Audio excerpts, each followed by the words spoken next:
This was no freak accident. The finish line of this World Cup event was a death trap. On March the 10th, 2012, a tragic accident shocked the world of ski racing. Nik Zoricic, a 29-year-old Canadian ski cross racer, was competing in a World Cup event in Grindelwald, Switzerland, when he lost control during a high-speed jump. Instead of landing cleanly on the course, he veered off the track, crashing violently into unprotected safety netting. The impact was fatal. His sudden death sent shockwaves through the ski racing community and raised serious questions as his death could have been completely avoided.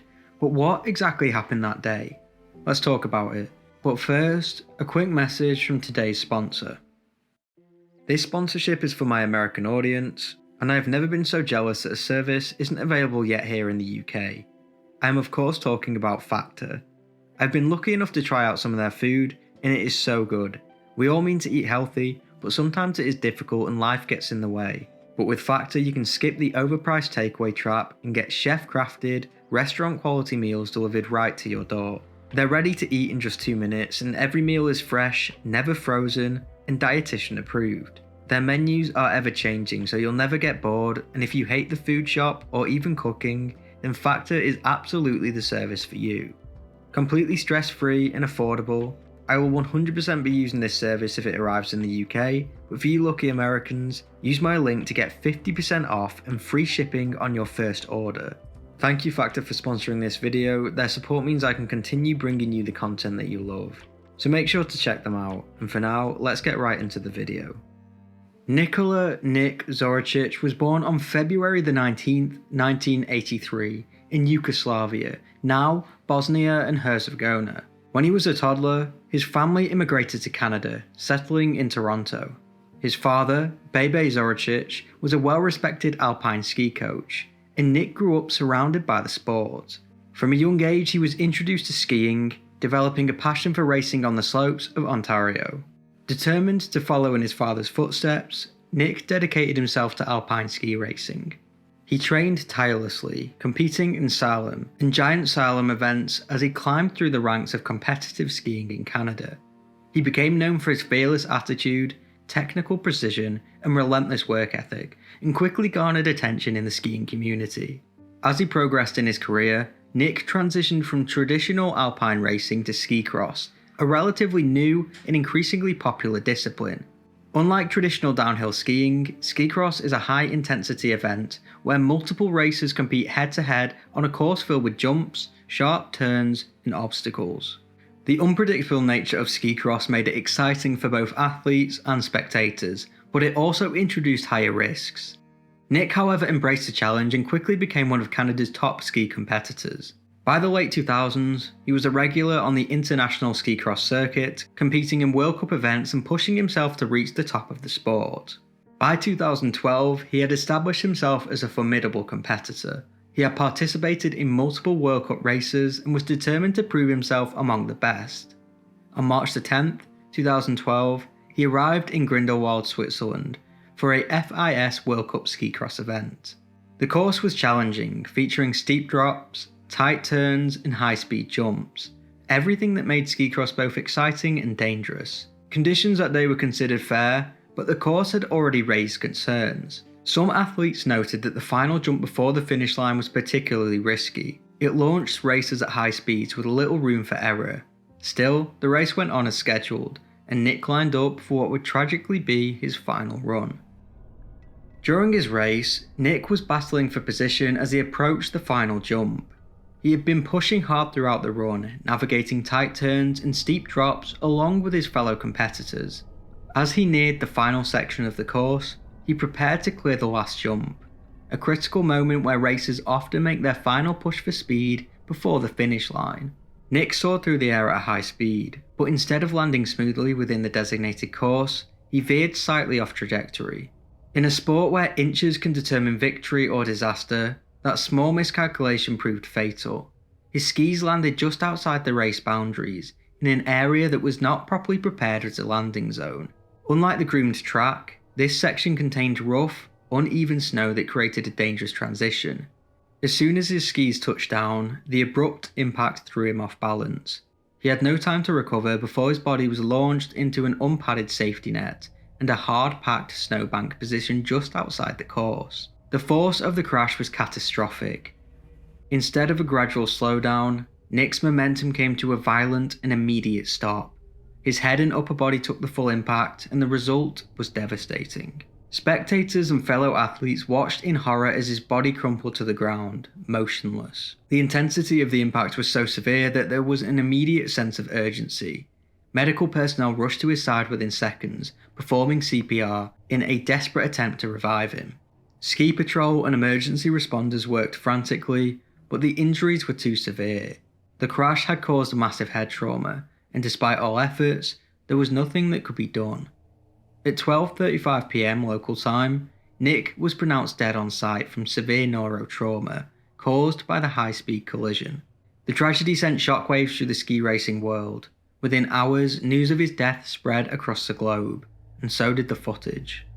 Fans, fellow athletes, and sports organisations reacted with disbelief and sorrow. Many in the ski cross community have feared that the high speeds and aggressive nature of the sport could one day lead to a fatality, but few expected it to happen in such a shocking and preventable manner. As tributes poured in, questions arose about the safety of the course. Critics pointed to the presence of the hard-packed snowbank and the unpadded safety net, arguing that the crash might have been survivable had a proper safety measure been put in place. Unlike other sections of the track that had controlled run-out areas, the final section of the course had a sudden and dangerous transition that left no room for error. The course design, particularly the placement of the jump, and the condition of the area where Nik had landed, would become the centre of intense scrutiny in the aftermath of the accident.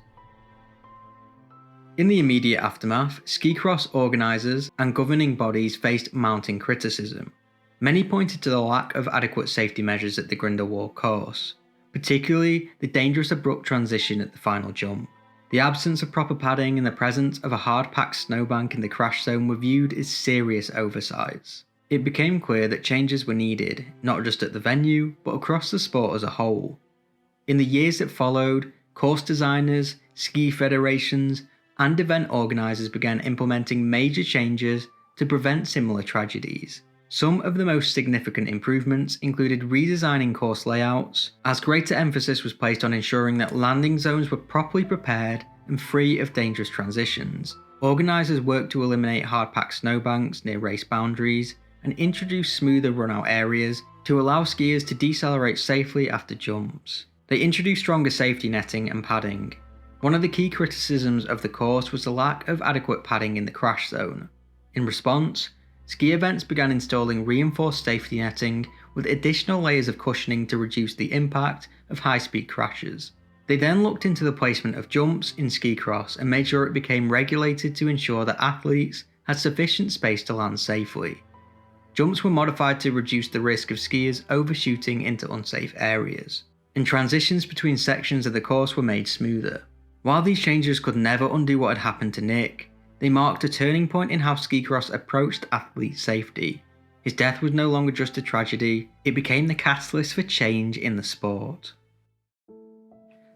Beyond the changes at competitive level, Nik's family took it upon themselves to ensure that his passing would lead to something meaningful. In his memory, they established the Nik Zoricic Foundation, a non-profit organisation dedicated to improving safety in skiing and supporting young athletes. The foundation's mission focuses on two things. The first is advocating for safer competition environments. The foundation works alongside ski federations, event organisers, and safety experts to push continued improvement in course design, safety equipment, and athlete protection. The second is supporting young skiers. The foundation provides funding for young athletes to access better training, protective equipment, and development programs. His family were also justifiably angry that his death was put down as a sporting accident despite everything I have listed in this video.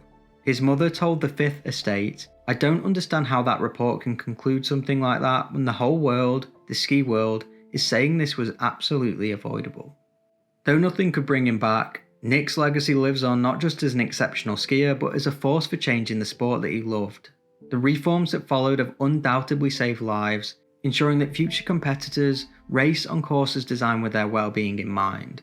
Nik's memory is not just defined by the tragedy of his final race, but but by his passion, dedication, and the mark he left on the skiing world. Every safety improvement, every young athlete helped by his foundation, and every ski cross course made safer stands a testament to his enduring impact.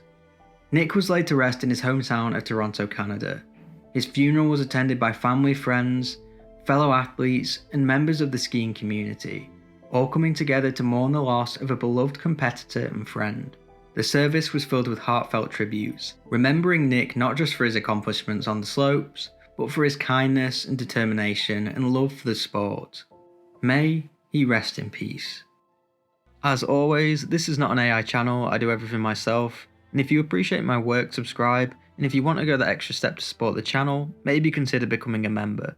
I strongly urge you to go and check out the foundation, and let me know what you think about this case in the comments below. And don't forget to check out Factor 2. As always, thank you for watching.